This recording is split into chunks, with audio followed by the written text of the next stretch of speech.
Modi government to focus on rebuilding economy post-COVID-19.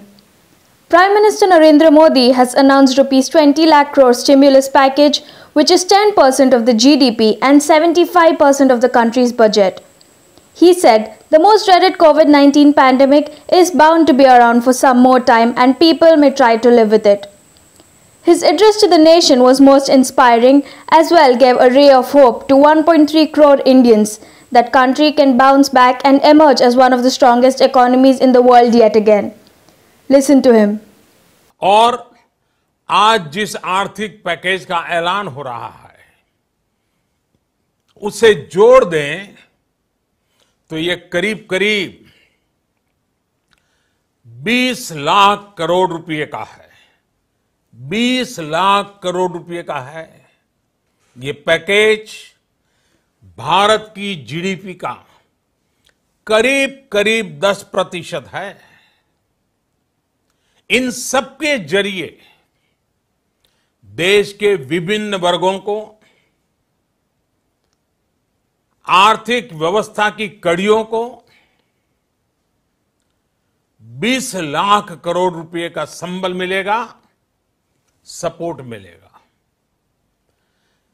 20 lakh crore रुपए का एक पैकेज 2020 में देश की विकास यात्रा को 20 lakhs 2020 में आत्मनिर्भर भारत अभियान को एक नई गति देगा। आत्मनिर्भर भारत के संकल्प को सिद्ध करने के लिए इस पैकेज में लैंड, लेबर, लिक्विडिटी और लॉज सभी पर बल दिया गया है।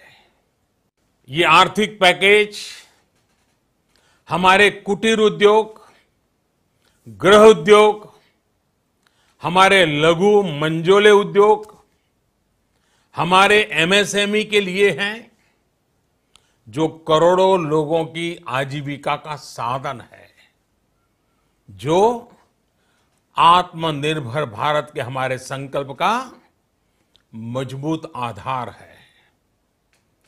In fact, the Prime Minister's Rs 20 lakh crore package said to play an important role in the Atmanirbhar Bharat Abhiyan, means self-reliant India. Without mincing words, the Prime Minister had also described it as a Rebuild India package and appealed to the state governments to ensure that the pandemic infection does not spread to rural areas. This is MS Purti for Orange News 9 TV.